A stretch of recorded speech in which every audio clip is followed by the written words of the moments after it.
Welcome to Watermelon. Thinking before speaking is always a good idea, especially when the cameras are rolling and the world is watching. However, not everyone masters this art, and for some celebrities, a single interview has proven disastrous. Here are the stars whose careers took a hit all from just one ill-advised conversation.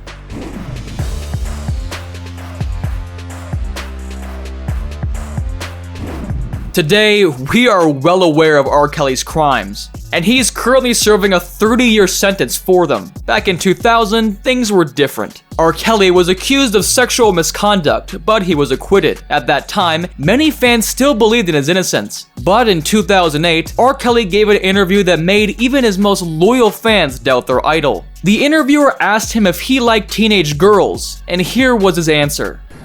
Do you like teenage girls? When you say teenage, how old are we talking? The right answer was to just say no. R. Kelly's rep took a major hit, and he became widely regarded as someone to keep children away from. I didn't do this stuff. This is not me, y'all. I'm fighting for my life. Y'all killing me with this. Alex Pettyfer had everything needed to succeed in Hollywood: striking good looks and undeniable talent. The English actor proved himself in I Am Number 4 and starred alongside big names like Channing Tatum and Matthew McConaughey in Magic Mike. Alex was only 21 when he ruined everything he worked for. He gave an interview in which he shared his opinion about Hollywood, and it was a little too honest for many. LA is growing on me a little bit, but it's still a shithole. I think it's this insidious pool where nearly everyone lives in fear. Geographically, it's fantastic, but socially, it's disgusting. I wish they'd run all the cunts out. Publicly trashing the scene of a city you're trying to win over proved to be a terrible idea. Besides that, he compared acting with being in prison. These words severely damaged Alex's rep, making him look ungrateful and arrogant. Pettyfer didn't stop acting, but big budget productions didn't want him anymore.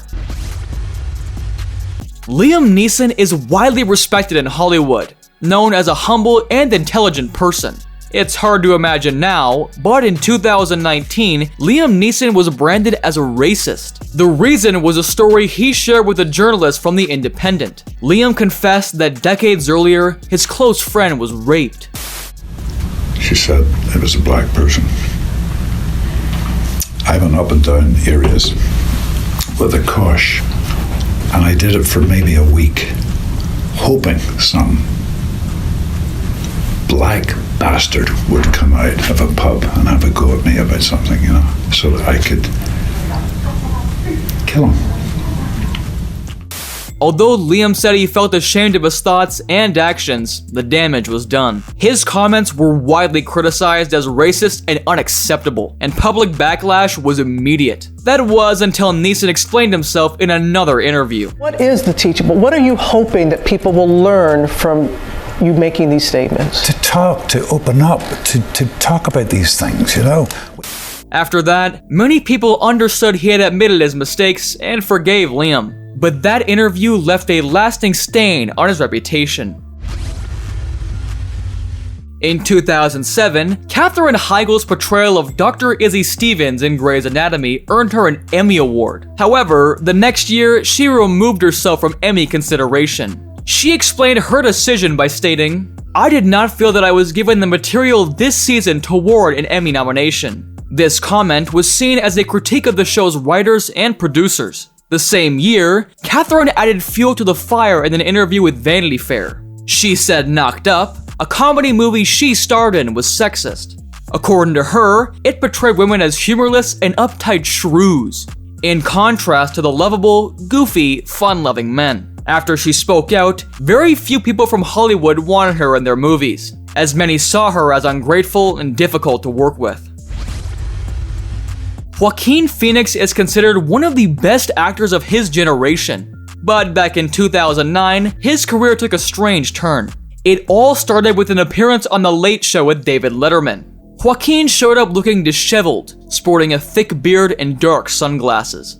From the moment he sat down, it was clear something was off. He mumbled through his responses, seemed disconnected, and at one point even chewed gum while Letterman tried to engage him. Everyone was confused and uncomfortable, and the awkward interview quickly went viral. Many people speculated about Joaquin's mental state and future in the industry. Apparently, the bizarre appearance was part of a larger project, a mockumentary called I'm Still Here. In it, he pretended to quit acting to pursue a career in rap music. The problem was, not everyone was in on the joke. The interview left a lasting impression, and many in Hollywood weren't sure if Joaquin was serious or if he had truly lost his way. In 2010, the mockumentary was released, revealing the truth behind Joaquin's strange behavior. While some praised the project's creativity, many felt skeptical about his professionalism. According to Joaquin, the quality of scripts sent to entice him had vastly dropped in quality. Fortunately, his immense talent helped him to bounce back.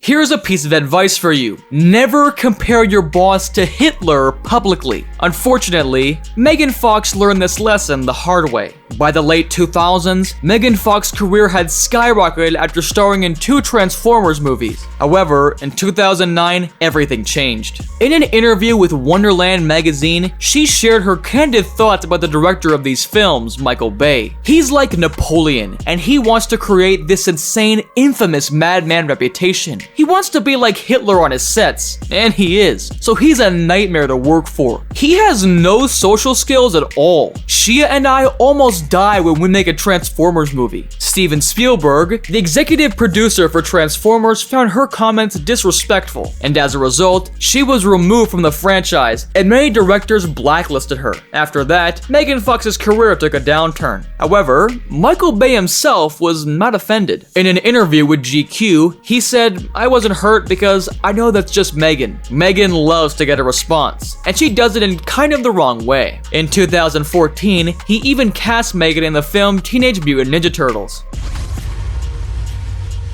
Tom Cruise is one of Hollywood's biggest stars today. Known for his dynamic roles and blockbuster films, he continues to captivate audiences worldwide. However, even a star like Tom Cruise has faced some tough times in his career. In 2005, Tom Cruise sparked controversy with his public criticism of actress Brooke Shields. He spoke out against her use of antidepressants for postpartum depression. Given a chance to clarify his statements, Cruise only made it worse during an interview with Matt Lawyer. He insisted that there was no such thing as a chemical imbalance, and that medications were harmful. You're not getting to the reason why. There is no such thing as a chemical imbalance. He didn't stop there and called psychiatry a pseudoscience. I've never agreed with psychiatry, ever.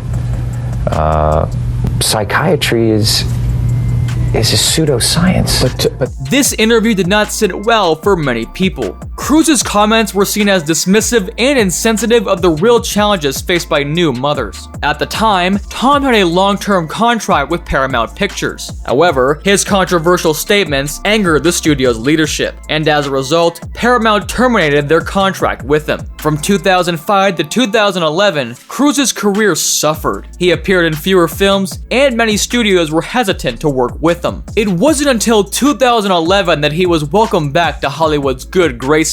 He returned in Mission Impossible: Ghost Protocol, which marked the beginning of his career revival. Lance Armstrong was a cycling legend who won 7 consecutive Tour de France titles.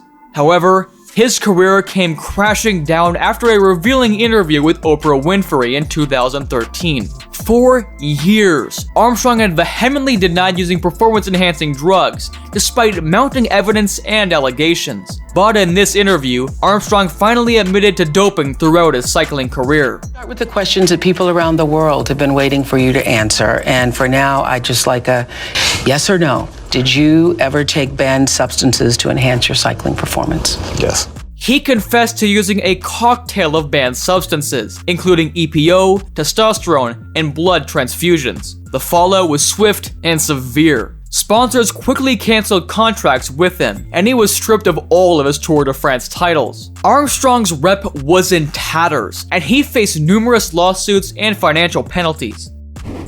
Thank you for staying with us all the way to the end. If you enjoyed this video, be sure to like and subscribe for more content, and see you in our next video.